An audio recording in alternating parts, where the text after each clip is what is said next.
Hey Evan, how you doing? Can you hear me? Oh, Good. You've been talking. have I been talking on mute the whole time? Oh my Oh my! goodness. Welcome everyone. How you all doing? We got everything going on. Even in the middle of the season, we still have hiccups. So thank you so much for tuning in. Evan, how you doing? How was your time off? It was a wonderful week. Well, everybody was freezing up in basically throughout the northern United States and throughout all of Canada. Everybody was cold. They were freezing, and I was down enjoying the most tropical of seasons at 26. Basically, that was our cold time, 26 above. Well, I mostly enjoyed 28 to 30 degree. Humidity 130% is all I can say. And can I just say, no one knows what hockey is? In fact, I don't even know how to say hockey in Espanol. So I talked to some that were French that came down from Quebec. And can I just say, Quebec wants a PWHL team. I'm just saying it now, buddy. All Very right. nice. Well, we got a lot to get through because there's been a lot going on. And I was just getting into not only talking about how everyone's week has been, but about the Edmonton Oilers staving off elimination from the Anaheim Ducks. Your thoughts on the game last night, and can Edmonton continue this trend in Game 6 and potentially bring it home for a Game 7? I don't know. What do you think? Can they bring it home for a game? Well, let's be serious here. With the Oilers, I actually, with the injuries that they're dealing with the uncertainty of what they're dealing with, I thought that if everyone's healthy, I didn't have a problem. I think they're going to the second round. If everyone's healthy, everyone has not been healthy. That's 100%. the only reason. I'm a little ticked at this whole love-in for Jackson Lacombe and how he's dominating a guy with a bad ankle sprain, bad ankle issues. He was underrated this year from everything that took place. Given the contract this year, nobody knew who he was. Right now, as much as people in the Anaheim region. But that has nothing to do with this game right now because Anaheim fans and a whole bunch of people who are Oiler haters are all over them saying how great. Look at his stats. He's got 8 points. Well, man, the goaltending, the defense forwards and defensemen were terrible in some of these games. They're struggling to catch up. They can't play in. The coaching cannot manage some of this. So in the end, they're a banged up team that's trying to come around. This is if they go back to Edmonton, I think Edmonton takes it. Okay. But if they can come out and the Ducks can withhold and keep it even to an overtime, I think the Ducks are still going to take it. I was shocked that Edmonton played as good a game as they had, but I was very disappointed that they couldn't keep the pedal to the metal, if you know what I'm saying. So I do. I think the other thing is that I've heard Edmonton fans kind of talk online, wherever you go, that maybe this isn't our year. And maybe it's good to reset, have a long off season, and maybe just get healthy, retool a little bit, change up some things. It may move into management changing, maybe goaltending changes again, maybe the coaching changes. I heard rumbling that Knobloch, even though his contract comes into effect next year, things may change. And so the way I look at it is like you want players to be healthy, but no one's healthy this time of year. At the same time, do Edmonton Oilers fans remember the decade of darkness? You should be thrilled and excited and ecstatic that you're in the playoffs. Just look at Toronto right now. Everyone is so upset, and the whole city is up in arms as to what's going on, who's the new GM, and we'll get into it a little bit of the discussion. But really, nobody knows what's going to happen. And do you think they would not want a taste of the postseason action the way that Edmonton, the way that Montreal has had? So okay, why would Edmonton fans be saying, well, maybe they should? Have they already given up? Some have. Well, they must have. They performed because they probably didn't even think they were going to win the game in Edmonton because they're looking at it. And I know you said something about other teams are banged up. Not one team is banged up with the important players like Edmonton. Nuge, it's an undisclosed injury of something he's dealing with. I don't know what it is. Hyman is still not back to himself ever since he got his new injury. It's not the one before the Olympic stuff, early in the season. And then also, Draisaitl is back, but he's not ready. Jason Dickinson, your third-line center defense. He's playing hurt. So he's playing hurt. He should be off right now. and McDavid's playing at 50%. That's why he's giving up turnovers and stuff. No one has that many top quality players. No one would be able to survive this but this team. So if they get past this round, my question is how banged up are they to even get? So I didn't think they were going to get past. Can you continue on in the second round versus Utah or Seattle or Vegas? Yes. Utah, yes. Don't know if they can handle Vegas. So Vegas. And you know what I think this is? This is a Young Guns versus the championship clock. Okay. That's what I would call it. That's fair. So I want to go ahead. Oh, are you jumping already on me? I'm jumping on you. You missed out last week. Jim and I had such a good flow. Thanks to Jim. Shout out to Jim for being on the show. Jim Berger. Oh, that's because you let him talk. That's because you let him talk. That's all. I feel like being on vacation made you a little rusty. So I think you're just a little bit. You're the one that cutting me off, so I don't even get my moments, Dad. Okay, go ahead. So listen, Anaheim is playing on house money. That's the other part. There's a couple key points that I made my notes before we came on. House money is what Anaheim's dealing with. Okay, you got the Jackson Lacombe breakout. You got the scary depth, which they do. Yeah. Oh yeah, Leo Carlson and Beckett Seneke. I mean, this is amazing. And you got the Oilers survival mode right now as they try to work, like you said. They got a goalie carousel. We talked about and then there's the physicality that you're dealing with in this. You have speed versus muscle, and you have a pressure cooker. This was a pressure cooker last night. Now the pressure cooker is on Anaheim. So I am interested what they're going to do on this one. It'll be fun. All right, let's move over to the other series. We talked a little bit about it, but Utah versus the Vegas Golden Knights. People thought Vegas is going to stomp all over Utah, but it's not looking that way right now, Evan. And right now the series is tied 2-2. It's one of the ones that also is going later. Tonight is game 5. What are your expectations and what are your thoughts been of this series so far? Well, I think I am quite pleasantly surprised seeing how, well, number one, I knew the fans would be great in Utah. I'm pleasantly surprised to see how well they have actually kept in this, with it. Now, what I am a little shocked about, I really thought that with what we saw with the changes at the end of the year, with Torts coming in and how the team is playing, I think people thought this might be an easier battle. And it's not, but they've been running with heart, which is interesting when people are saying you got a championship caliber goalie in Hale, even though he had a bad season, he knows playoffs. So I think that's the piece right now. Oh, and can I say— I think the X factor right now is— go ahead. No, I was just going to say, can I say Ryan Smith, hats off, man, goes right out into the crowd, right out with all the people, mingles with them, signs autographs, brings sticks out. That's an owner. So 2 things to note about this. One, Carter Hart, from being very solid at the end of the season and having very good numbers, he's really faltered in the last few games here and let in a lot of goals and very few shots. Now, I think the defense hasn't been playing well in front of him, but I think that's been a factor. When your goaltender can't bail you out, unlike Carl Vamelka, who's playing very well for the other side. And again, similar to Anaheim, I think Utah's playing with house money. I think they're just there. They're happy to be there. I'm sure all those guys want to win, but they're making a statement to say, hey, we're not an easy out for Vegas.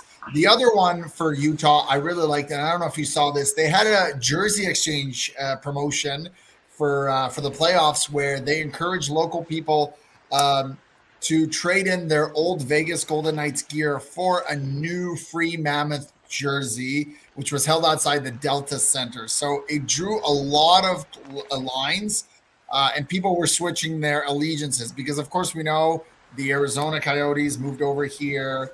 Their fans either went to Vegas, and, of course, I'm sure Ryan Smith, as you indicated earlier, trying to wow the crowd, was trying to get them on their side, right, and trying to really bolster up that engagement. And he's done a really good job. And I know when he had his interview this past season with 32 Thoughts with Elliot Friedman, he talked about how he's learning from Gary Bettman and the other owners. What can we do to grow the game outside of what's on the ice? Like, he knows the product on the ice, he's going to continue to let the GM work his magic. But what is it that's happening beyond it so they can encourage fandom? And I appreciate that. So 2 factors kind of going in.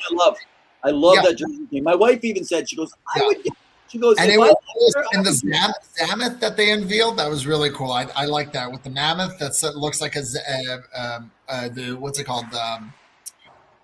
Zamboni. What's it called? You keep saying Machine. what's it called?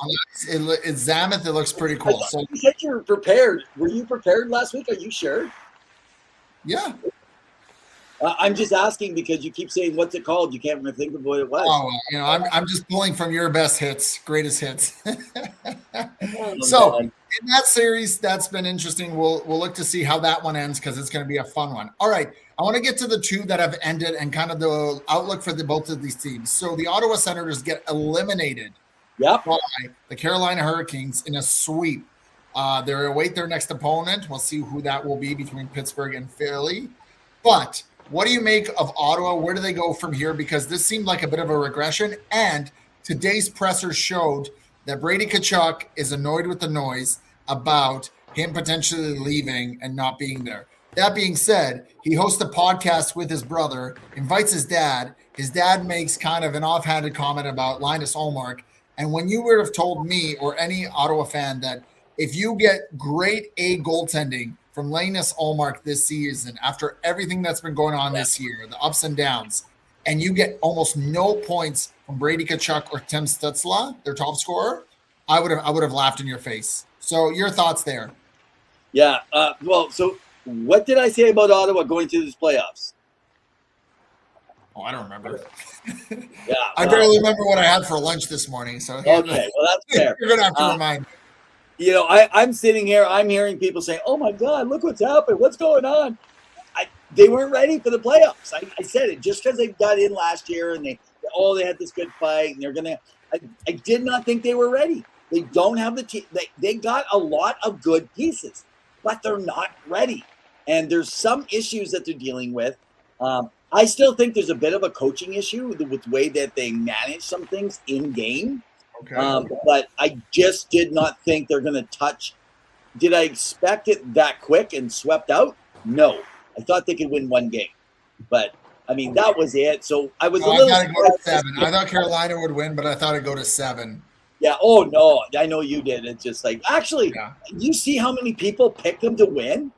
Like, oh, yeah. Have you watched the Carolina Hurricanes in the last I didn't think they're ready to win, but yeah. But did you see some of those mock drafts from even top people?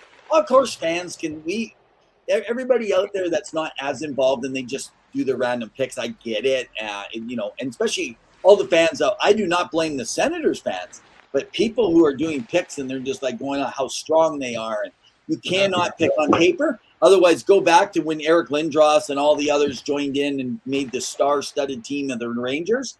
Will recognize that no, that doesn't work. You can't just pick it. That's something you've got to learn from these guys. So, but I will say this. What does I will say this. Anderson is a big key here, though. He has played extremely well in these playoffs. So. Okay. So what does Ottawa do this offseason? What is Steve Staios' number one job? Because they have their core locked up. They have a lot of these guys. They have some experience now. They're in a tough division where Detroit's going to rebuild. Buffalo's surging. Toronto's going to try to retool. Tampa Bay is Tampa Bay. Jake says Omar deserved a better fate. Also, I second not remember what I ate. I second the not remembering what I ate for lunch. I hope they trade Brady. He's a bum since the Olympics and the USA gold medal. Laughing at the women invite in Canada and closing the northern border. Opposite didn't look at a captain of a Canadian team. Yeah, and I mean he made comments that he wants to stay there. Also, so did Quinn Hughes last year, and look how that worked out for the Vancouver Canucks. So I don't think that they're in that dire situation in Ottawa because they do have some good other young pieces. But again, Ridley Gregg going to be suspended. He has a hearing coming up with Department of Player Safety for that sucker punch. Not very cool, right? There was some physicality and some nastiness in that series I didn't like. Also, what are you doing about Claude Giroux? Is he coming back? He's getting older, right? I mean, or does he want to go back to Philly maybe for one more year and attempt? I mean, he loves Ottawa. It's his home, but we'll see. I think he's got one more year that he's going to do. And can I just say this? You asked the question. I think you sound like you're moving on. Not let me come back to answer. No. I'm going to move on once you answer. Go ahead. Okay. So in the piece what you had talked about, what do they do in the offseason? they gained some more experience these last 2 years, even though it's first round exits. There was some things I think that they weren't prepared from a coaching stance and a few. So maybe something there, maybe not.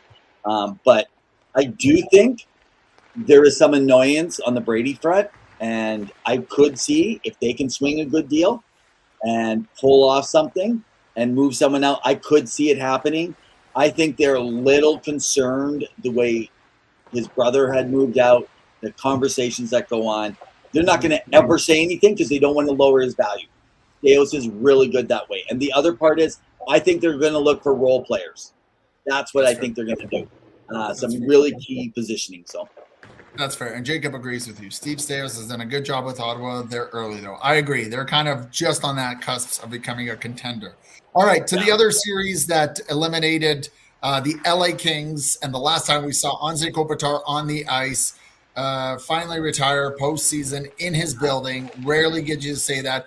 Kudos to Colorado. They could be potentially one of the winners of the Stanley Cup this year. But before we go over to them and they await their next competition between Minnesota and Dallas, your thoughts on LA? What does Ken Holland do? And what a hell of a career for Anze Kopitar, right? Yeah, good. I feel bad. I wish Kopitar could at least had a good run in a 6-7 game series. But, this wasn't just a series loss to me. It was a clinical execution by a Colorado team that looks like a juggernaut right now.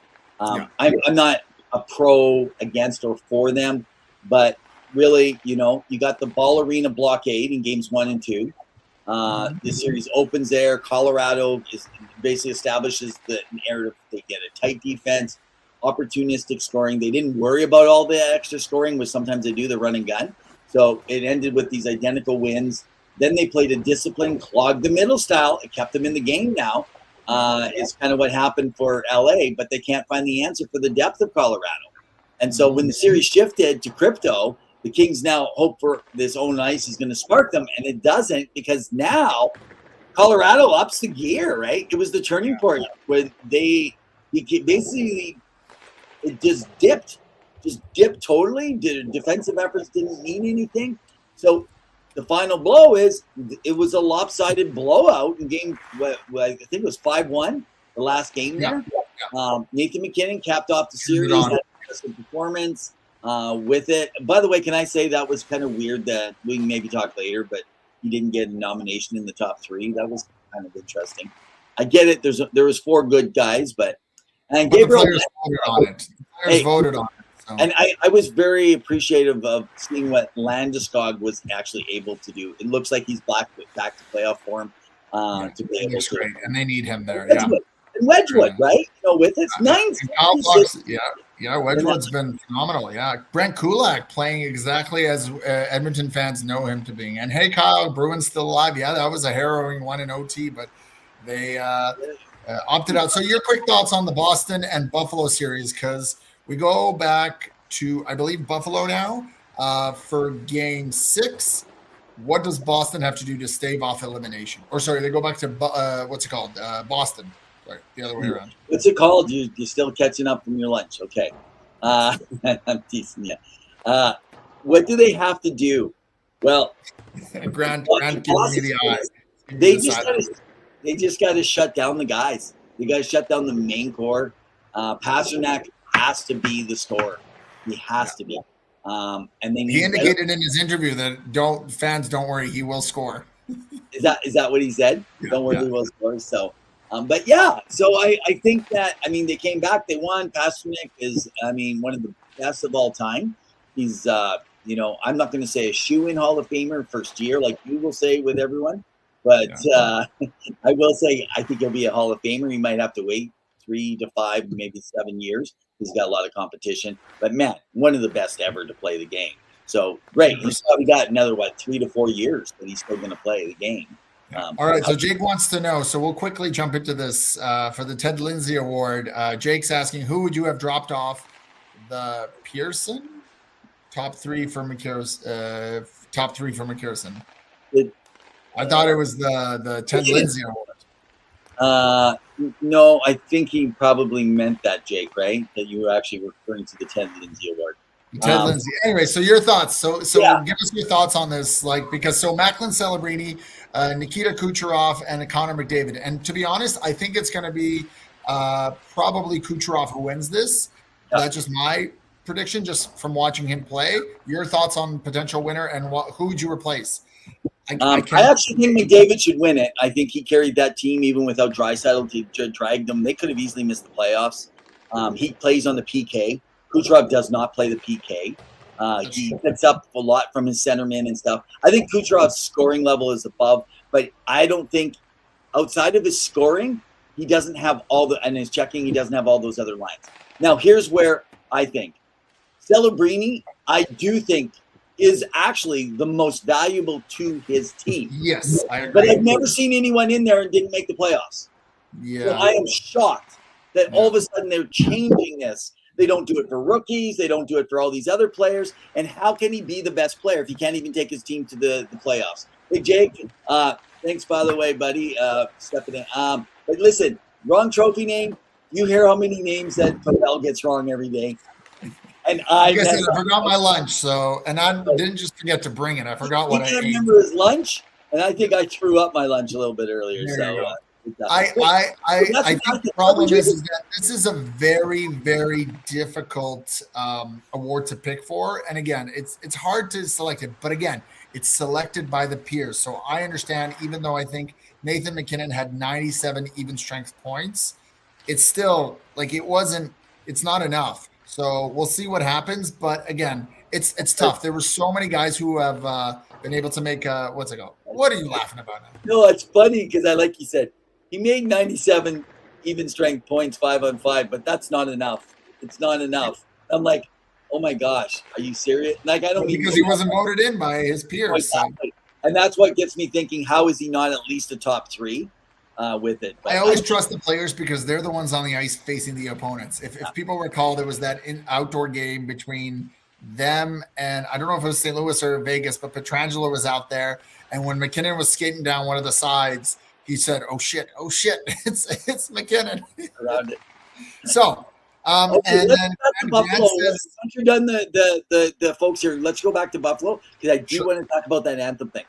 Sure, we'll get into that. So Grant just talks about Vezina finals. Jerry Smains needs to replicate his game from last night to force a game 7, and yes, Pasta needs to produce 100%. So your final thoughts around this series, and can we see Boston come back for a game 7? I think Boston does it, and they bring it back for a game 7. Okay. Well, they're going to look at game. I think what was it, game 2, or a game 3 that they kind of like they had a bad performance where they let in 4 goals in the first period. That was one of their. I think what was it? Marco Sturm kind of indicated that like it was a pathetic performance, right? Well, and Grant, you might disagree with me on this though, but I actually don't think the Bruins are as good as people think they are this year. So I'm okay with that. However, that's from I'm okay if you disagree on that. I don't think they're as good. I think that they've overperformed. So if they could get by Buffalo, I think that is an incredible mark in prepping because I think they're only a move or 2 away being right at the very top, the top. Wow. Okay, that's bold. Okay. They need a centerman. They need a centerman. Correct me if I'm wrong, Grant. They need a star centerman. I agree. I think that's something that they'll probably try to pursue. All right, your thoughts on the anthem and what kind of took place there? Yeah, so maybe okay. People are asking, why does Buffalo sing "Oh Canada" when there's 2 American teams? Because they're the only American NHL team that does this every single home game, regardless. Not everyone has followed this story or knows it. That's why I'm bringing it to attention. So the game last night, though, they had a microphone issue, and the crowd began to sing "Oh Canada." Now, let me tell you why. Number one, there's a proximity factor. So the KeyBank Center in Buffalo is only about 8 kilometers or 5 miles from the Canadian border. Okay, and so they have always considered themselves a binational team. They believe in diversity. They have a massive portion of their season ticket holders, and every night there are a crowd that live in southern Ontario, places like Fort Erie, Niagara, and St. Catharines, that do not go follow the Maple Leafs. They follow the Buffalo Sabres, and they pay American dollars to do it. Okay, so now it's still cheaper than going obviously to there. And so anyway, that silent mic thing was a good key thing, but it wasn't enough for Buffalo because they came out wide. So anyway, some people find it weird. Some people think it's an identity crisis by the team. I don't think so. I think it's great in a rougher area of New York that they're able to bring in the Canadian market. So I actually look at Buffalo more as a Canadian team, to be honest with you, because of it. All right. And then the other wild series, the Battle of Pennsylvania. Pittsburgh staying alive again. They're playing tonight. Score is 0-0 still versus the Philadelphia Flyers. Philly had a stranglehold on this, on this series. And our own Jamie Baskog touted incredibly good things about Porter Martone. Not only is he all that has been advertised, number one selling jersey in the Philadelphia region next to Trevor Zegras. Clearly, they're working on an extension for Zegras, but you love to see what Porter Martone is doing and the impact he's having. And again, I'm sure if it was the Conn Smythe winners vote, he'd probably get a few nods given how he's played. But your thoughts on Pittsburgh kind of coming back in this series? Dan Muse going from Stuart Skinner to Shelovs, and just kind of what's going on there? I think Pittsburgh's the more skilled team, but I think that Philly's built more for a playoff round. That's essentially what we're doing. I'm actually shocked that they've been able to come back to this point. So it'll be interesting what happens if the Penguins can actually get one more win and make this and send it back to Pittsburgh. So I like it just for Crosby and Malkin for that purpose. But for the Flyers fans, I'd like them to get that chance, get some experience, get Porter in there. You know what worries me about the series, and maybe I'm jumping the gun and you can come back on something here, Pawel, sure, is there's so much talk out there right now today, and the rumblings, all because Rick Tocchet made the massive decision to healthy scratch Mete Mishkov, as Jamie Baskow out of Flyers Nitty Gritty says, right, for Game 5 against the Penguins. So because they were up, could they reverse sweep? The Penguins reverse sweep this? They were down 3-0. It's tough. It's rarely done, but it's tough. It's possible. So my thing is, a lot of people think Mishkov is low. And now there were some rumblings out there saying that Mishkov is called back home. He's got these problems and these attitudes, and he's saying this stuff. I thought he was late for something and didn't follow the guidelines of this. It's not true. He's not complaining and all those things that have been said. But there is a rift between them, and it feels a lot like the Pettersson-Tocchet rifts. And that's why you got people saying, well, if someone wants to trade, right now be the lowest. What about these trades? I'm telling you, you're not getting Mishkov unless you're paying top price, even if he's having a down year. Sophomore years, like if he has a year like he had last year, even next year. And he's still in his entry-level contract, so it's not like... Well, and think about it. Like, what about Panarin? What about Kaprizov? Some of these other Russians, they were like 3-4 years old. They've been playing for years before they even came, and you said, look, they're amazing. It's just like Mishkov came at 19 years old. And so he's only 20 years old right now. He still has 2-3 years to get to that. A lot of opportunity, yeah. Rick Tocchet, I do not think is the right coach there. I'm still telling you, but I think they're going to love him. I really do. I mean, you get him to the postseason, it helps. And Zylstra was just asking about the Canadian anthem. If you go back about 10 minutes ago, Zylstra, you'll watch Evan explain the situation there. All right, and the other series that's been kind of going on is the Montreal Canadiens and the Tampa Bay Lightning, because this is a wild one. People thought that, Montreal is going to not big enough, but they have shown size. They have shown resiliency. Juraj Slavkovsky has been phenomenal. There's been hitting. There has been intensity. There's been a lot of penalties that John Cooper has not liked. Your thoughts on this series so far that is tied also at 2, and the game is also going on tonight. I believe it's also tied 2-2 so far. Yeah. So the series is tied 2-2, and you're saying the game right now is 2-2. Yeah.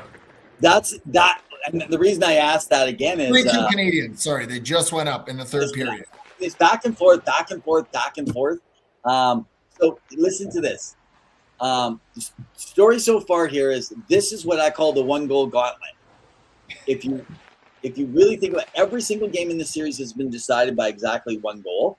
Montreal steals home ice advantage with this gutsy 4-3 overtime. Then Tampa responds immediately, evens the series. I mean, it's fun. It's back and forth. The bell was rocking in their 3-2 win. And then think about the heartbreaker. It was a heartbreaker in game 4 for Montreal. Yeah. They're minutes away from the 4th straight overtime game. But then Hagel comes in. And then, like you said, I call the ghost. That's the top line, the ghost line. Because the biggest mystery is the disappearance of the triple S line, if you want to call them that. Suzuki, Cole Caulfield. I don't know why they're called the triple S for Cole Caulfield, and Slavoski. So they had 161 points in the regular season, and they do not have a single even strength point this series. That's the difference.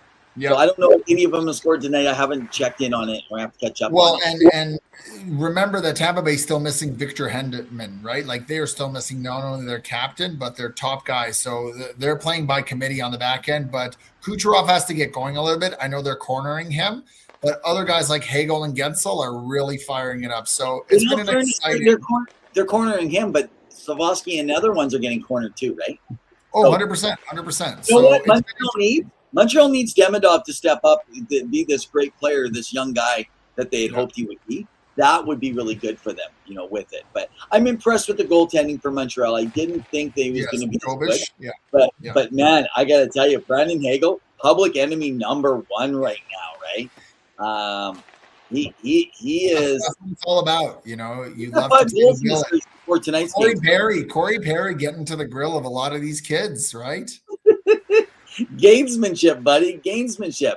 Game within the game. That's what it is. All right. And doesn't line up, right? If they don't get their act together, I think Montreal has to win tonight if they're going to win the series. Okay. Well, it looks like they're on their way to doing that, but there's still almost just under 6 minutes left. The final series that we're going to get into is Dallas versus Minnesota. So it looks like that one has been all over the place, Evan. And it looks like Minnesota has taken the reins with a 3-2 lead. So they are on top and they could close it out next game. Well, what are you making of this? Because I feel like Glenn Gulletson is being outcoached by the other side. And his guys aren't playing. Rantanen is not playing up to his capability. And there's a lot of stresses, right? We did talk about all the injuries they've gone through this season, some of the struggles they're having with some of the stuff with it. I don't know if he's being outcoached. Minnesota is a solid team. I think we got to give them more credit in this. Yes. Some of the play, like let's just go back. We can talk a little bit around the Jamie Benn incident, right? Yeah, just got fined today. Yeah. Yeah. That could have been that. In my opinion, that could have actually been a suspension. I agree. I think it's a failure on Department of You might not agree, and I get all that. But the hockey world is furious, not just Minnesota fans, about this. Jamie Benn has been like this most of his career, and a lot of players. Remember the hit on Mark Stone? Oh, yeah. Remember that? Yeah. So, but it was very visible when they were trailing. They were upset. Now, Ryan Hartman took a huge hard hit. It's gone both ways, and I get that. But the reason people are upset is on this right now is the ruling. So, especially Minnesota, of course. They're livid because Ben receives only a 2-minute minor for the cross-checking. Cross-checking to the head, given his history, his infamous suspension for a hit on Mark Stone, as you mentioned, that should have been a major penalty and an ejection, in my opinion. Now, the punishment is kind of why a maximum fine. But the truth is I think fans are frustrated with what they're seeing from Ben's play, even though they might want to defend some of the things that they're doing. And I would say from a Stars perspective, you could call this the on-call war. While the rest of the league looks at Ben, Stars fans are fuming over what they see as a whistle-swallowing act by the officials with the Wild physical game. So in Game 5, it was all about cheap shots. So it was Hartman's hit. You had the meat grinder style of as what was going on, of course, with the Wyatt Johnson and Eskinen. It was all over. So even before Ben swung his stick, right, Hartman's initial hit on him caught him high. He was mad. This is heated battle. So I'm calling. Minnesota's going to win this series, and they're shocking me. I did not think they would do it, but I think they're going to do it. I can't see. What a year for Quinn Hughes and Bill Guerin so far. Yeah, I mean, all right. When you make that trade and give up the guys you did for Quinn Hughes, and if you want him to resign, Him and Brock Faber have been phenomenal. All right, and the final one I wanted to get to, unless there's other NHL news you wanted to go over, is the Vezina Trophy finalists who have been announced. So Ilya Sorokin of the New York Islanders, Jerry Swayman, who we talked about earlier with Grant, and Andrei Vasilevsky. Your thoughts on who potentially could take this trophy home? Oh, I actually think Vasilevsky. I always come back to this, the same person, the same time. The way this guy plays. I think Sorokin could potentially win it. I know he's not in the postseason, but he saved the Islanders season. How do you win it, but you don't even make the playoffs? I just don't get this. Because it's an award for the regular season, not for the postseason. No. Because Rookie of the Year, if you have like Rookie of the Year and you don't play so many games, but yet you're scored more than everybody else, they don't do that. I think Sorokin kept Islanders in, and it's why they fired Patrick Waugh, right? I mean, that was one of the reasons why the whole situation ended up as it did, and they brought in Peter DeBoer. It wasn't because of how they were playing. Peter DeBoer. Yeah, it was. It was how they were playing. They did not like how they were playing, and so they fired him. Waugh was not his choice. That was not his choice. It doesn't matter. You could have finished off the season. They brought in him last week. Because Peter DeBoer. Okay, is it okay to say this now? Yeah, go ahead. Okay. Peter DeBoer, he wanted to go somewhere, but does anyone know where he wanted to go and what he was waiting on? Toronto? Edmonton? He was waiting on the Edmonton Oilers. Oh. DeBoer wanted to go into Edmonton, but they weren't moving on anything, and he waited out the time that he could. There was other offers that were out there. They're going to make the playoffs. It was going to be a hit and miss, but he had a chance with the team with the young defense, good goaltending, some top-end talent. But I just can't – I get his season, but you can't get your team to the playoffs. How do you – I get it. He was good, but you know how many games I watched he was terrible too? I think I did not go back through this, Pawel, but when I look at the games that I saw he played extremely well, they were easier teams. And when I saw the teams that were better teams, those were some of his worst games. I just haven't bought in. I think he's going to win. But Vasilevsky, I feel, rises against the cream of the crop. That's why I could be totally wrong, guys. But no, that's fair. You guys can let us know your thoughts. All right. Anything else? I wanted to get to a few things around the rink. Yeah. No, I'm good. Just need basically I got a little bit around the rink, and I got just around what I was going to say. Just around the end of the night, I got some stuff around hockey district. All right, around the rink.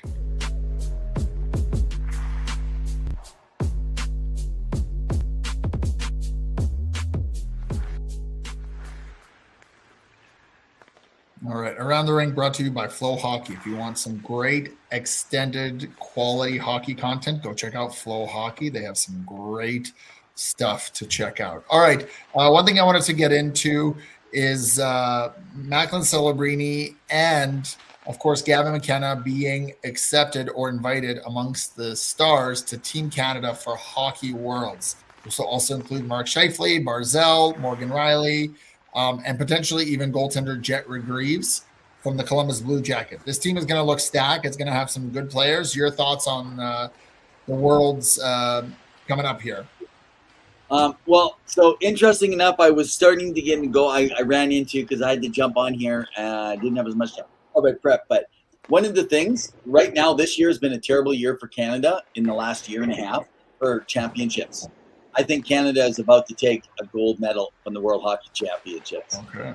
They are stacked. They are loaded. It's not going to happen because McDavid's hurt. If the Oilers go out, McDavid could be available. He's not going. Well, I don't know. Maybe he does because he wants to win a gold. I think he would. Yeah, I think. Maybe. Yeah. Who knows? Is this an injury that he'll still recover well in time, or how bad really is it? If he doesn't go, if they say they lose tomorrow night, and he doesn't go because they'll invite him, then that would tell me that this injury was pretty bad. If he goes, then it was a hindrance, but it would be like Draisaitl playing in those playoffs. He could still play. But Sidney Crosby could be out, and Sidney Crosby. Could go finish the work that he never got completed at the Olympics. He might say, I'm going to World Hockey. I want to spend more time with Macklin. I want to spend time with Scheifele. That team is going to be a loaded team out there, right? And then Gavin McKenna getting in there. I'm just taking a quick look. Matthew Barzal.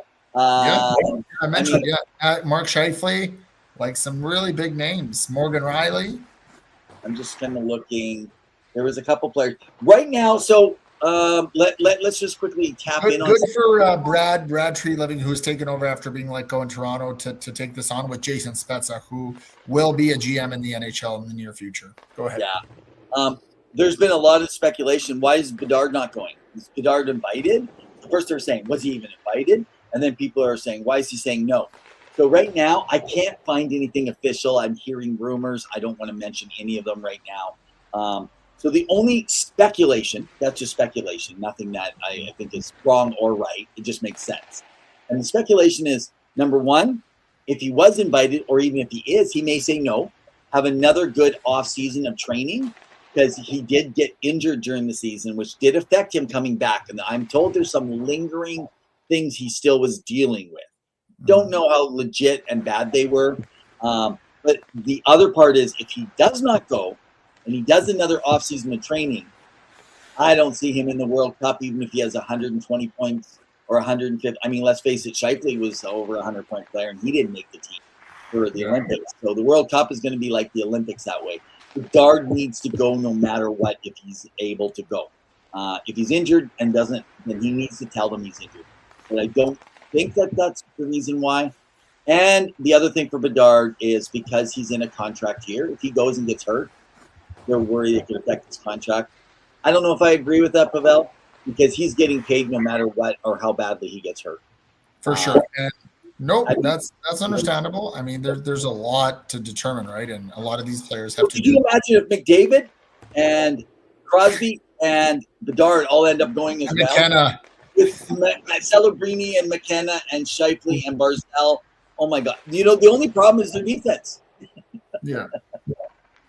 So I just wanted to bring up one player. It kind of ties into the NHL, but it is a KHL news. Vitaly Pinchuk has signed a 1-year agreement with the Nashville Predators. So although they do not have a GM in place, he did sign. He's been playing for Minsk Dynamo, and even this past season in 65 games, 31 goals and 35 assists. So he's 24, so he's a little bit older where he has to, prove it. But it looks like he's going to get a chance as a center who shoots left to prove it to Nashville, who is kind of in that rebuild, retooling phase. So your thoughts on Pinchuk going to the Nashville Predators? Some good piece of business. I knew that was one of the places that we're working. They have a bunch of scouts that were over, like European scouts. So that's wonderful. I'm really glad. I think that that's a good place to develop right now in the NHL, to see if he's got the NHL game around it. So that's really good news. Oh, by the way, I was really disappointed today with the U18 Canadian team not making it. So I did find my list, okay? 2026 Winter Olympics, okay? Silver. 2026 World Junior, okay? Well, guess what? They failed to win gold again. 2025 Women's World Championship, they failed to win gold. Women's Olympics, they failed to win gold. So we're talking Team Canada. It's not been a good year, yeah. 2025 IIHF World Championship men's, they didn't even place in a medal round. U18 now this year, they didn't. The year before, they didn't. So that's why I could see Hockey Canada. I mean, I think there's going to be a summit, and they're going to be coming together, and there's some things that they need to figure out around this. Fair enough. And I heard someone say, "Oh, team, they're not going to care. It's not a championship they care about." Actually, it's a place where players care. If you're not playing in the playoffs, they do care then, right? It's a great way to stay in shape and into it, even though they stay in shape 12 months of the year. But all right, wrap up for me one of other things, and then I got to slowly make my way out, and I'll let you take over. One of the other things that I want to cover. You had some around the ring news, didn't you? Yeah, I just wanted to talk about Caden O'Rourke. So if you guys haven't heard, he applied for the exceptional status. The Ontario Hockey League, he was not granted his exceptional status. Right now, and there's a couple reasons that we're hearing, they want to be careful when 15-year-olds are granted. Like, he's not a Bedard, he's not a Landon Dupont, which is brand new in the WHL. He's not a John Tavares, he's not a Connor McDavid. When we're saying he is a unanimous number one, some scouts don't have him as a number one going through the year, so it didn't make sense to them. They feel another year. But I want you guys to remember, you had Maddox Schultz and Liam Pugh that were in the WHL this last year. They didn't. Even for exceptional status, there is someone named Madden Deneau who is like lighting it up in what we used to call Bantam, now U15. Going to be playing for Red Deer again.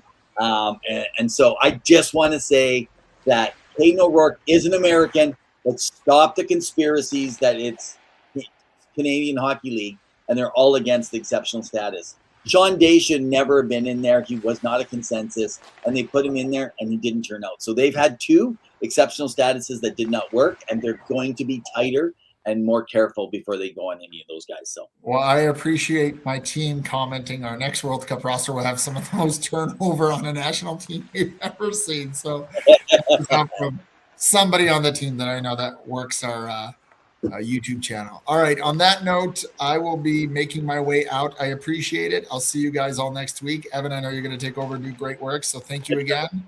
Make sure you guys have fun. Tune in, like, subscribe. We're here every Wednesday night. Evan, have fun with hockey history. Take you later. Take care. All right, guys. That segment tonight was brought to you by Around the Rink.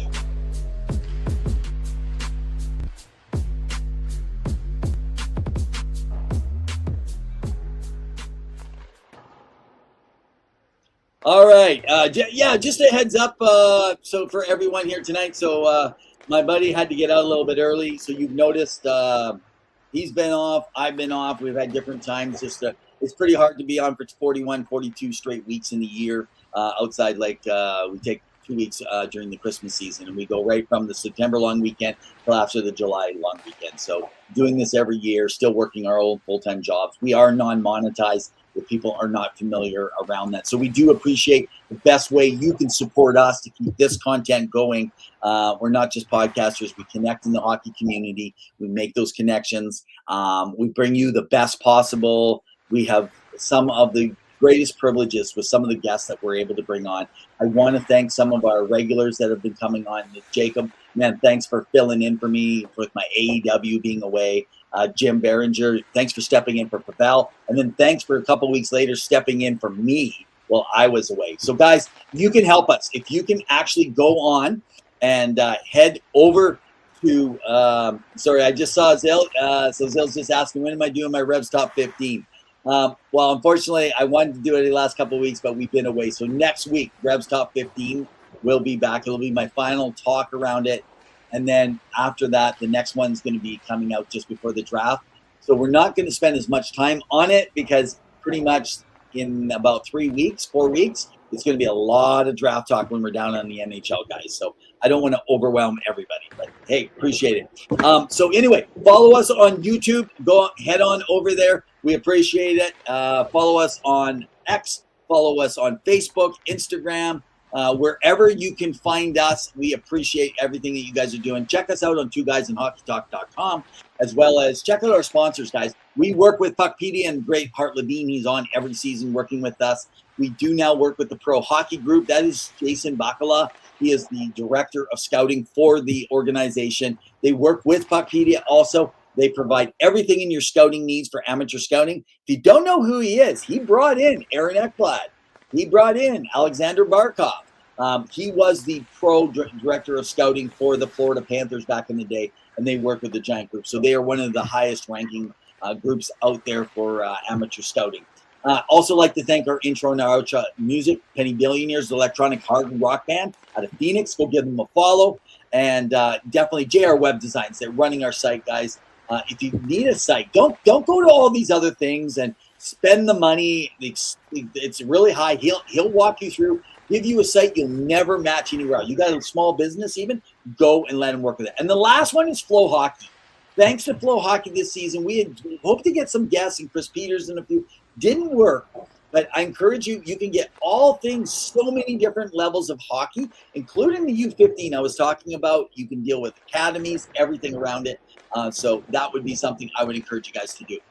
So I'm going to wrap up the show here. So for tonight, I'm going to finish it off, and then I'm going to say my goodbye, but I'm going to go into, I want to give you guys a little bit. I haven't been on and done some of my hockey history recently. And so that's one of the things that I thought would be really important so that we can talk about what's actually happening out there. So if you haven't, I'm just trying to pull up, I don't know what my partner did. He took off on me. And then did he actually get it set up? Okay, there we go. I got her going and got ready to go hit. So, so Flow Hockey, guys, Follow them, check them out. One of our sponsors here for our hockey history part of the night. I got a wham bam, thank you, ma'am, which you're gonna love, especially if you're from the 80s.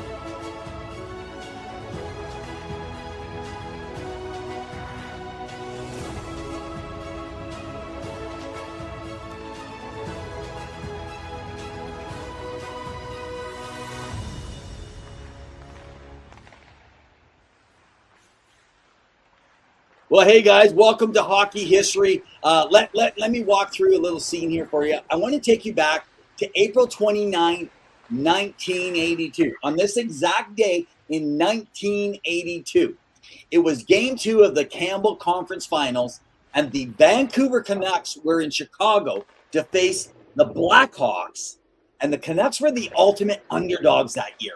This was truly the first year I really followed intensely, and pretty much outside of maybe a 4 or 5 year lull in my life. So I pretty much have followed intensely every year. Now, they had finished the regular season with a losing record. Get that. And they had somehow scrapped their way to the Final Four. Now, the officiating that night, and I'm going to tell on him because that officiating was led by referee Bob Myers. If you haven't heard of this guy, go look him up and pull up this incident. He was viewed by the Canucks as an incredibly one-sided referee in this game as an official in the third period. Now, it reaches a breaking point. Chicago is leading 3-1. The series of unquestionable calls now come against Vancouver. The Canucks' goal was disallowed. A controversial penalty was called against Tiger Williams. That was their tough guy. And a fourth consecutive penalty was assessed to the Canucks. Okay. Now, Roger Nielsen, God bless him, he's now since passed away. He was known as Captain Video before people knew about video, for his innovative use of film back in the day before all the ones that you guys know today, especially if you're younger. Now, he was absolutely livid. He had spent the whole game screaming at the referee. I'm shocked he wasn't sent out earlier, but it wasn't working. Tiger Williams suggested, now it was Tiger Williams' job, okay, to decide to tell Nielsen, to throw some sticks onto the ice in protest. But Roger Nielsen wanted something more symbolic. And this became the birth, and some of you have saw this, the birth of Towel Power. That's really what my hockey history is on tonight. So Nielsen looks around the bench and all over the place. He grabs a white trainer's towel, is what he does, and he drops it over the end of a hockey stick, and he held it high above his head, waving in a slow, rhythmic kind of a motion with his towel. It was not a gesture of surrender. It was a mocking surrender. And he's telling the officials, fine, you win, making fun of them, saying, we can't beat you. And the refs at the same time, we give up. That was essentially what he was doing. And several players, so there was Tiger Williams, I think Stan Smeal, they followed suit with their own towels and their sticks, and they started hoisting their own towels on their sticks. Now, the aftermath, the immediate consequence, Nielsen was ejected from the game for doing that. The Canucks lost 4-1, and the league was not amused, and they fined the team, and they fined Roger Nielsen. Like, they're terrible. Who really cares? Why can they do what they want with no accountability? Anyway, fan reaction, when the Canucks returned to Vancouver for Game 3, it was greeted by the sea of white, the first sea of white, not the whiteout that you see in Winnipeg, but this was the very first in 1982.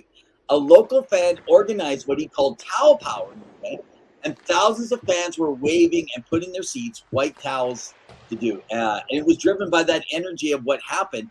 And then in the next 3 games, they win straight to eliminate Chicago and move on to their first ever Stanley Cup final against the New York Islanders. So I found that an irony. I found that interesting.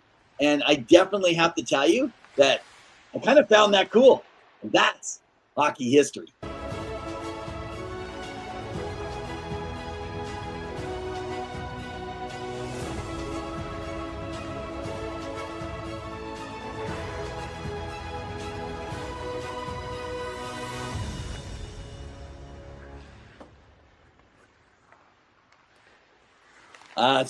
We're going to wrap up the show here now, just a couple minutes earlier. So first time in a long time, we're not going to actually have 2 guys in overtime. And right now we got 1 guy. That's okay. If you guys noticed Pawel earlier, he not only did he not remember what he had for lunch, but he actually mentioned that he kept saying whatchamacallit. I don't know. It's been like 3-4 weeks, and he keeps saying whatchamacallit. It's like whatchamacallit. It's called the Montreal Canadiens, or what's his name? Well, actually, all the players have a name. So Pawel, come on, man, we got to step it up. Nah, just joking. He's gone, so I can make fun of him all I want. Guys, it's been a fabulous time. I appreciate you being here. I'm really looking forward to digging into, for those that like the draft lottery is coming up. And so if you haven't gone on, follow me at Renaerts, and there is a simulator from a local hockey fan that is put out there, and he's asking people to go in and check it. It's fun. You can put it through 10 times, 20 times, see the percentages, see how they add up with who wins the lottery. I can say that as much as I would think that on the top, Vancouver would keep coming out on top, it was not. So Jim, hey, so Jim's just telling me that it is the day draft lottery. Yeah, and it's the day after my birthday. Jim, man, and by the way, Jim, thanks for stepping in. I so appreciate it. Great. It's been a great one. So, and again, I just wanted to come back. Where was it here? So Zilda talked about that it was the first white wave, and it truly was. The towel wave, it was something to behold. And Jake, you got one last thing. He goes, I've seen an old video of the Roger Neeson towel waving incident, but I never had a clue why it happened. My favorite hockey history. Oh my, it was. So, hey, appreciate that. Again, thanks for jumping in. I appreciate all you guys and all the work you do. I'm really looking forward to, so even some of you guys are in here. I'm going to be doing something a little different this year, going into the lottery, into the draft. So we will have our live draft after the Stanley Cup again this year.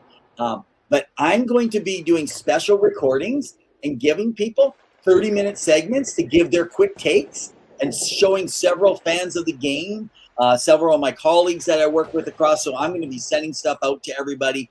So just if you're interested in doing that, just so you know, I will be shooting out you emails in the next probably 2 to 3 weeks to start gathering already ahead of time to know who I'm going to be bringing on. Again, we're going to run the full show. I'll run to my top 15 players are picked. Every year, there's always 1 or 2 players that they're not in the top 15. That one player dropped to like 22 or 23 sometimes. But that's essentially how we do it every year. And this year, again, because of the central location, we'll see what's going to happen in the future. I got some interesting news that might be happening. But guys, I appreciate everything. As we say all the time, you guys are the backbone of everything that we're able to do. So I appreciate that. As we say every week, in the meantime and in between time, that's it for another edition of Two Guys in Hockey Talk. You guys, you take care.